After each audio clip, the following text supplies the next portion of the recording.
let me welcome Matthias Mölleney as my guest in this interview series, which is conversations about leadership. I'm extremely honored to have Matthias in this interview, who, amongst many other achievements, for me, most important recently is that he wrote a book which is called Beyond Leadership, which I've been trying. And so I'm very happy that he accepted this interview.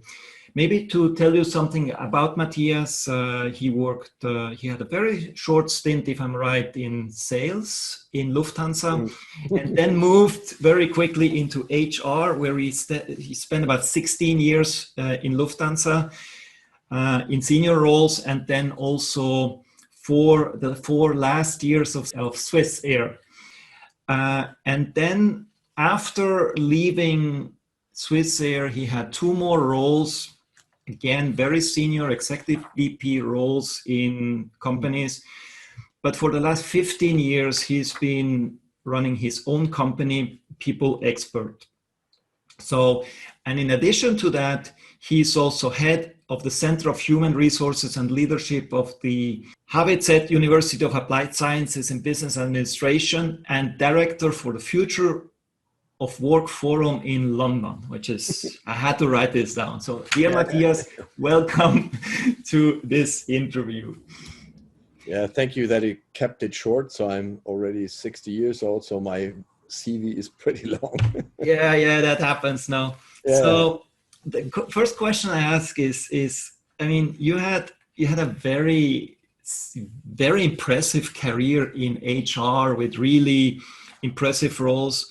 What prompted you to move away from that world into a role of being a consultant and also a bit into university? You know, what happened was I was here, since I was in Switzerland, 4 years with Swissair, then 2 years with 2 other companies, and in both companies I lost my job because of an unfriendly takeover. So 2 companies was a coincidence. Yeah. So I lost my job within 7 years 3 times. Oof. And this is, you know, I think this is not the biggest problem. For me, the biggest problem was, as an HR director, you lose everything if you lose your job. Yeah. So if you're an architect and you lose your job, you can always show this building, this is mine. So I've done it. This is my idea behind it, it's my concept. In HR, when you leave the company, another one comes and, deletes hard disk and starts from scratch. And everything you thought about and all your concept, your ideas, your hot blood has been just wiped out. Yeah. And if you've done this 3 times within 7 years, I said, no. What I've done now in these 7 years, I always developed concepts, ideas. I started to implement it. But before I could see whether it really works, I had to leave under the different circumstances. And I said, let's make a business out of this. Okay. So what I've done very intensively is trying to figure out what the right concepts are, those are kind of feeling into the culture and the setup of an organization. And that's why I came up with the idea, I can sell this expertise to other companies, other people. Okay. So in the last 20 years or last maybe 15 years, how have your views on leadership evolved or changed? I would say massively, because within Lufthansa, it didn't change a lot. So a very hierarchical organization in these days. Now it changed already. Again, also in Lufthansa, but until I left, it was pretty stable. Hierarchies, direct lines, dotted lines. And you have to be, your name has to be in one of those boxes and the box as high as possible on the list. These kind of coordinate system. Questions. But in the last couple of years, particularly since I'm working with the University for Applied Science, HWZ here, we did a lot of research on future organizations like sociocracy, like holacracy, like democratic leadership things. So organizations who try and experiment with different approaches to becoming agile. And because what the guiding principle through all those years in leadership was, how can we make it faster? how can we make it more efficient? And this is the most efficient thing, is if you don't have leadership in holacracy, for instance. But I know, of course, these extreme organizations like Sociocracy, holacracy, they would work, I guess, for less than 2% of the companies here in Switzerland. It's extreme. And then you have the other extreme, is the patriarchal companies like the carpenter in the city, and the small companies. They wouldn't even think about these kind of approaches. And they have a big bunch in the middle, and you have to figure out with them what the best status is. How agile should they be? Is it good? Should they be more agile? Should they concentrate more on structures or on processes, on roles or on functions? And this is the important thing which I learned about leadership, that it's much more broad. When we invented management by objectives, everybody did management by objectives. When we invented lean management, everybody was running after lean management. And now we have a variety of approaches, and there's not a right one or wrong one. Does it fit, or does it not? Taking the right fit to your organization. What kind of people do I have? Are these the right people to do an approach, let's say, integrative, or do they want to have this very transactional leadership style? So, and this is, we have thought and researched about, let's say, cultural due diligence. So how can you figure out what kind of culture do we have in the company? And this is now helping a lot, this knowledge about defining what kind of animal a company is, because you need to know finding language to describe the culture. It's a language, it's symbolic management, it's a kind of habits, it's called kind of the routines they have, the stories at the company events, these kind of things, company jokes. Let's talk a moment about beyond leadership. So there's what's the main idea behind it? I mean, the idea behind beyond leadership. So it was invented. The story also behind it. The core idea comes from Patrick Cowden, who had looked for a solution for getting away this is silos thinking. It comes from large organizations like Dell, Hitachi, and they suffered a lot from this silo thinking. And he wanted to have an approach which is very much cooperation oriented. So making people cooperate much better and much more intensive. And we came from this idea at the Habitat from these kind of network type approaches, companies more agile, and in Beyond Leadership it matches, because what all those questions have in common is it's about trust. So if you don't have a high level of trust in the organization, it doesn't work. And this is not new. Everybody knows trust is important, but what many people tend to think is, I can trust only other people who I like. I would never trust somebody who I don't like. So if I would not go. And that would have been my thought also. I mean, I can only trust someone I've managed to like. And exactly, this is common. This is human. But in an organization, it's not enough. You have to create and make, let's say, the ability to put trust in people who you don't like. You could, but it's not necessary, because in a team you then have an inner circle of people who like each other and an outer circle who are not liked by the inner circle. And this always gives tension and makes companies and teams slow. So what I found interesting is also that the concept, this beyond leadership and how to build that trust is that it doesn't take a lot of time to build that trust. It doesn't take a lot of time. You have the right approach. You have the invitation to speak about yourself. And to speak about your values and the real values, not kind of the blah blah things. The real values you have, your priorities, but with the guarantee that you get appreciated for it. So that's a key, that the feedback you get is positive, which is only positive. So it comes, let's say, Beyond Leadership is a conglomerate of different ideas from very different concepts like positive, appreciative inquiry, positive psychology, positive leadership, and these kind of things. And here's the essence is, if I would like you to talk about your priorities, you must be sure that you get recognized, you get appreciation for it. If the risk is there that I criticize you and say, this is complete bullshit, what you just said, you will never do that. But if you know in advance that you get positive feedback, you will really feel invited to talk about yourself. So that's a rule of the game, that you are invited to share. You're also invited to share maybe a bit deeper than usually people would be spontaneously willing to share, or but then also that they know that the feedback they get can only be positive. Yeah, that's exactly. So the rule is, whatever I say, the deeper I go, as I can go as deep as I want, the feedback is anyhow positive. But if I go deeper and I talk more about myself, then the feedback is also deeper.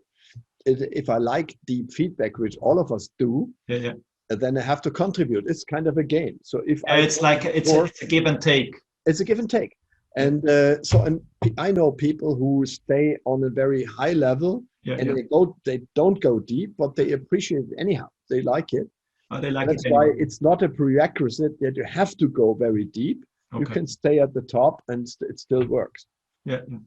But the name would almost suggest Beyond Leadership that you don't need the leader anymore. So yeah, that's a good question. We have talked about it with Patrick. He's the founder of the name Beyond Leadership, and we discussed it once in a Beyond Leadership setup.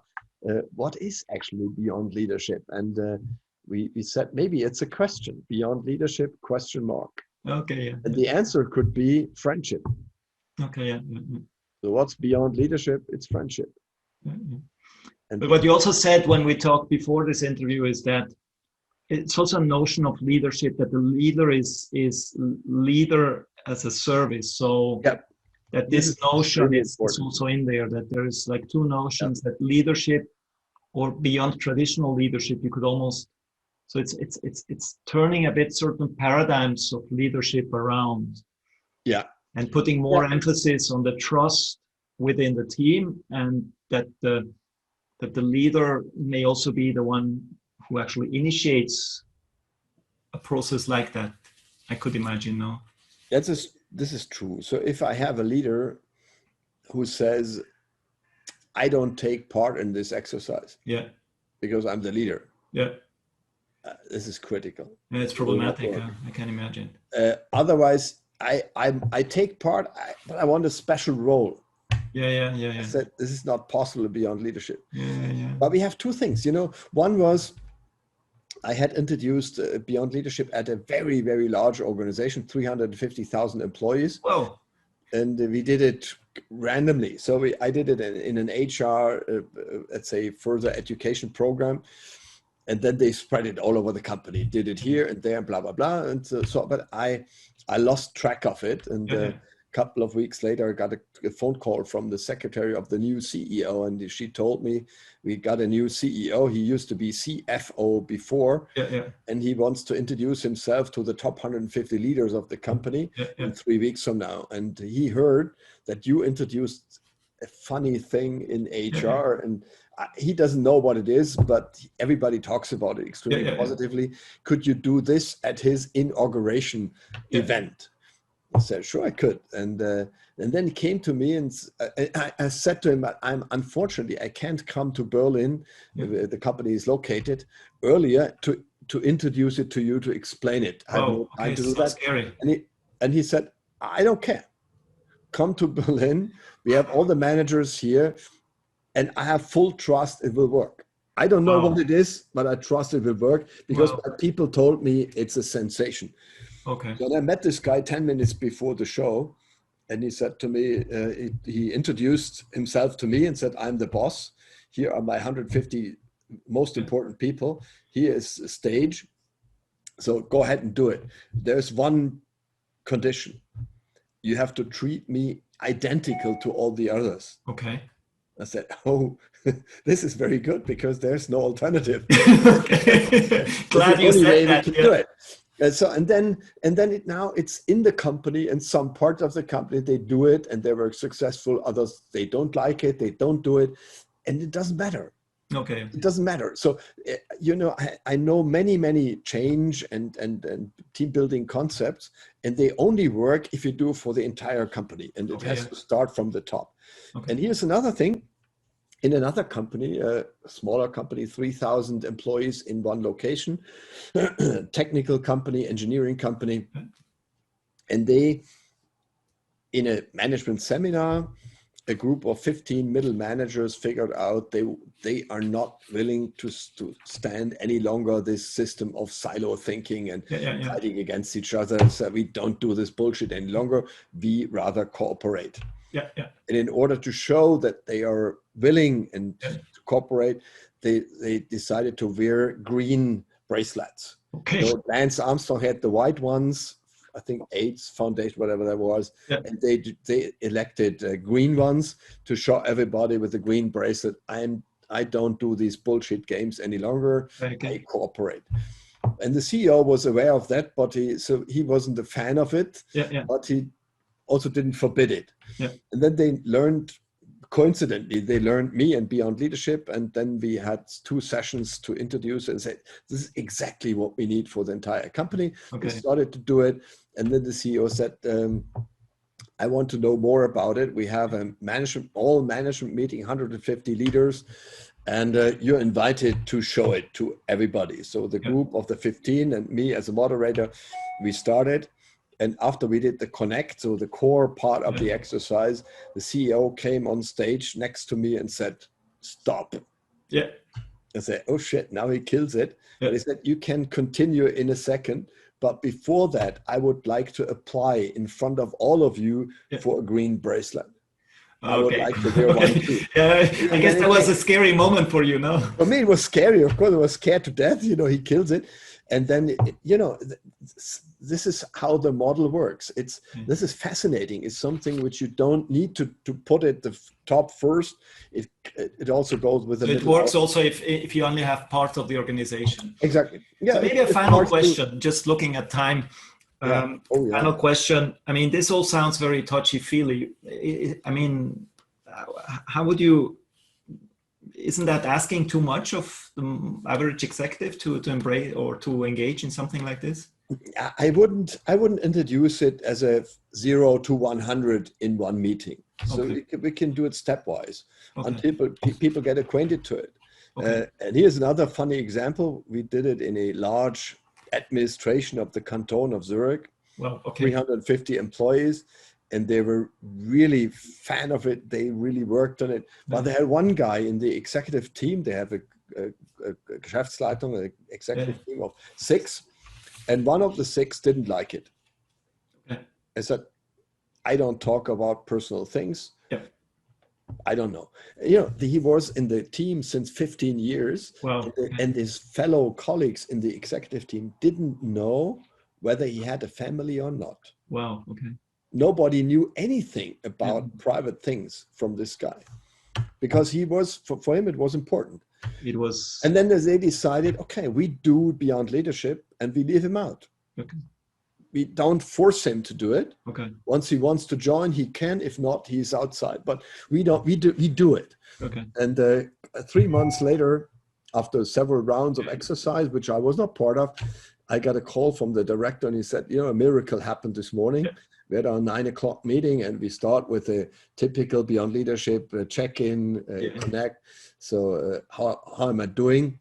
And it was him. Then he said, I had a wonderful weekend together with my family in London, and we spent time in the museum, and everyone was looking, hey, what's And he recognized, the faces, and said, oh, I think I have never talked about this with you before. Said, yes, that's true. But then the meeting went on without any discussion about it.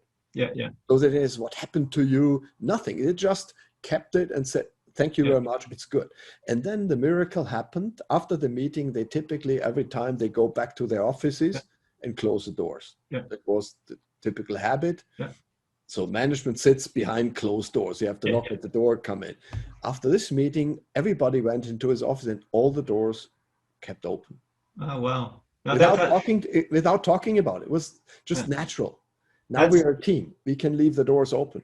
Yeah, we don't need to protect each other. Exactly. And the director said, you know, our performance has increased dramatically since that day. Because now we are really willing to cooperate, we're eager to cooperate, and this is important. Very good. I think that's a nice closing statement. So that also for very traditional companies to try elements of it. Yeah, just try some elements of it, and don't try to do it immediately, everything. So Matthias, thank you very much for this interview. It was a real pleasure talking to you.